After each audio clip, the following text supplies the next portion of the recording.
Welcome to the Future.Bible podcast, where you'll hear profiles of individuals and Bible-inspired organizations making a difference in the digital world. In each episode, we'll bring you stories of innovation, advancement, and real-life change. Are you ready? Let's get to today's episode. Hey friends, welcome back to the Future.Bible podcast. My name is Kenny Jan, co-host, and you'll realize today that DJ Chuang, my partner in crime, is not here today, but that's okay because we've got someone on the other side of the interwebs that's just as exciting. Nona Jones is here with us. Welcome, Nona, to the show today. Thanks for having me. Thanks so much for checking in with us. First of all, Nona, where in the world are you today? You're traveling a globetrotter. It's like, you remember, like, where in the world is Carmen Sandiego? We almost need a new game put out. I'm actually at our headquarters, at Facebook headquarters in Menlo Park, California right now. So I'm getting ready to fly over to Anaheim, I think tomorrow, for the NRB Summit. Nice. Awesome. And so that's one of the things that we want to talk about today. But first, for some of the people here that are being exposed to you for the first time, can you just share a little bit about what your role is? Because I think it's really exciting and it's unique or refreshing to a lot of people when they hear what you're charged or tasked with at Facebook. Oh, yeah, sure. So I get to lead our faith-based partnerships work, which means I get to work with, pastors and denominations, churches, just all over the world, all around the globe, to help them optimize Facebook as a community building platform, as opposed to the traditional use of Facebook has always been a content distribution channel. But with the change in our mission, it really is all about community. So that's what I get to do every day. Nice. And so when you're looking at the faith-based landscape and the partners and the organizations that you are working with, what's the number one, I guess, pain point that you're seeing? From my side, what I hear a lot about is they feel like they're on this like treadmill of death. They have to have content constantly every single day. They got to tend to it every single day. It's almost like endless. Is that something that you're hearing, or are you hearing something different from the people that you're working with?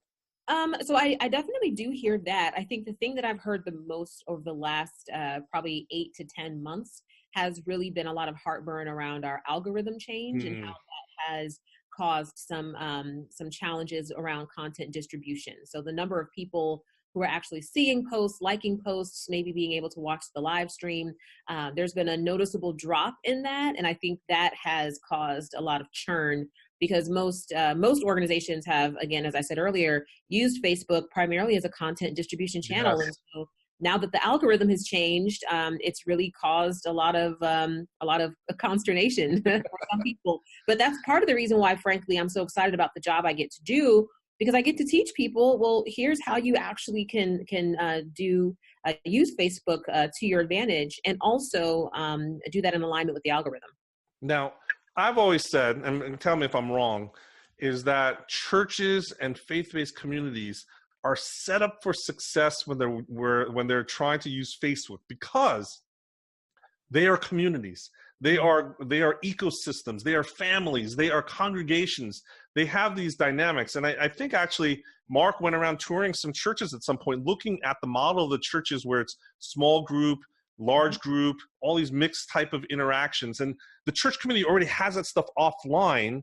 And I think it's about teaching these practitioners in the church communication space to say, hey, how do we translate that into a digital context? And so do you agree with that? What do you think of that when I say that the church and these faith-based organizations are set up for success in essence, because that's who they are in the DNA perspective?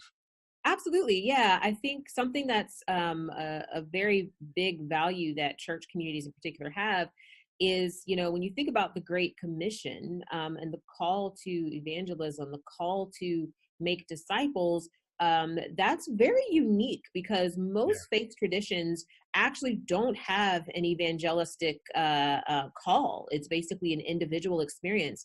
And so I think what churches have done really well is focus on building communities and also focus on growing those communities through discipleship. Now, where churches have been challenged when it comes to social media is that I think there continues to be a view of social media the same way you would view broadcast media. And broadcast media is very much so unidirectional. It's kind of like, here's my message, I'm throwing it out to you to receive it. But social media, the first word in that phrase is social. It's really meant to be conversational. It's meant to actually drive connections and relationships. And so, as we think about the new mission of our company being, give people the power to build community, what we're really doing in a faith-based context is trying to equip people to do discipleship digitally. That's Yes. what community is. And I think there's a misunderstanding. Sometimes church has been reduced down to a program, something you go do at a place and at a time, when in fact, the church is the living, breathing body of believers who view Jesus as Lord of their life. And so it's a community. That's what the church is. So I feel like this change is all about really returning to a biblical model of ministry. Yeah, I think so. Let's talk about that, because I think one of this algorithm change, and from the partners and organizations that my consultancy actually are working with, one of the things that we see that is working is once we get out of that confusion that your goal is not just to amass likes and reach, but actually to build relationships, then things turn on and your group just comes alive. I'm part of one group that has over 19,000 people in it, and it is one of the most vibrant groups. And I'm part of a smaller group that has a couple dozen people, and same thing. People are helping each other in a much more generous posture than you might think offline. And once you unlock that, things change. It's a game changer, right? So maybe if you can help us a little bit, frame it for us of what does community on Facebook look like? What's the ideal scenario, or is there certain first steps that people can take to actually reframe their thinking from reach to relationship? Sure. Well, let me first kind of demystify the algorithm because, for the first 10 years of our existence, the mission of our company was to make the world more open and connected.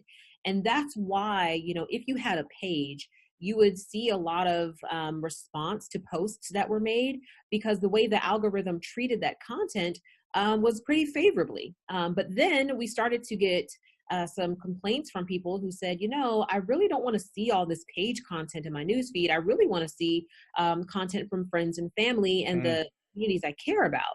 And so when the algorithm was changed, what we really did is we prioritized Facebook groups as our community building platform. The lights just went off in this room. I don't know why, but we prioritized groups as our community building platform.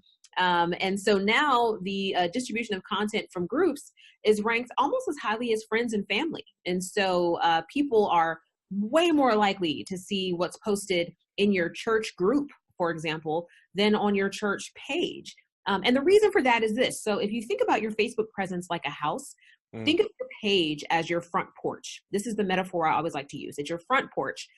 People don't tend to congregate on porches, right? They just kind of go transact business. Maybe they have a package to drop off. Maybe they need to ask a question.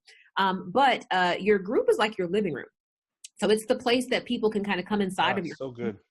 You can get to know each other. They can get to know you. You can actually have a conversation. There's a reason why small groups don't happen on porches. They happen in living rooms because that's where community happens. So that really is how we're treating community. And we're seeing a whole lot of, to your point, a whole lot of success through that platform. Now, I think it really is also that mindset of put down the megaphone, pick up the telephone, don't just post stuff and walk away. You have to be responding. Now, one of the things that I've heard recently from some brand managers is they say they don't respond because then it's this like deep dive black hole where they'll never come out again. What do you say to that? Don't you think, I personally think, you have to have group managers that are interactive. Absolutely. I mean, it's just like if somebody came to your physical location, you would probably have, some greeters. Yeah. You would probably have people on hand to make the people feel welcome and to make them feel like they belong. And that's the whole point of having a team of people to help lead a community. It's to help people, integrate into the culture of that even digital community and make them feel welcome and like they belong. I'm going to shift the focus a little bit because Facebook also owns Instagram, which is another competing platform that social media managers and communicators have to think about. How do you respond to that? How are you supposed to use both in terms of reaching your audience and building that community? Well, Instagram is definitely a visual platform. So it's all about the graphics, the photos. One thing I like to tell people is think of it truly as visual first. It's not text first. Right. A lot of people use Instagram with a whole lot of text. And so that doesn't drive engagement. Now, Instagram isn't as much of a community building platform because it still is very much so unidirectional. Somebody posts content and people respond to the content. They're not necessarily responding to one another. Right. Whereas for groups on Facebook, that's really the goal, is for people to not only respond to the content, but then they can also respond to each other. So that's the nuance. Both platforms play a very important role. They're part of our family of apps. And so they both have a community mission. But again, the group's platform is totally intended for community. Now, are there any resources that you could point people to in terms of getting some skills of how to, the best practices for managing groups, getting people into groups, et cetera? I know there's Facebook Blueprint, which I point a lot of people to. Are there any other resources that you might think of? Yeah, so Facebook Blueprint is great. We also have a website, and I was looking it up now just to make sure that I have the website correct. But tell us what we get at the website. What's at that website? You will get education on how to use groups as a community building platform. Well, thank you so much for those tips and that direction of where we should be headed. If someone today was really leaning forward and wants to get in touch with you directly, what's the best way that they can do that after today's interview? Sure. So they can reach me at nonajones.com. That's the best way to reach me. And you can also learn more about Facebook groups and community at facebook.com/community. Okay. Facebook.com/community. And lastly, you're going to be speaking at NRB, the Digital Media Summit, this Friday. We really look forward to meeting you there. And hopefully we'll get a chance to visit with you after the summit at some point. Sounds great. I am looking forward to it. Thanks again, Nona. And listeners here, thank you so much for being a part of today's show. Please drop us a note on our website, Future.Bible. Let us know what other questions you have for Facebook, Nona, and others, and we'll be sure to wrap up another secondary episode with her sometime in the near future. Thanks so much for listening. Remember, be social, stay social. Thank you for joining us today. If you enjoyed today's session, please help us share this podcast with your friends, colleagues, and family members. You can do that by leaving a review on iTunes or by sharing our website, www.future.bible, with your network. Don't forget to join us next week for the next episode of the Future.Bible podcast.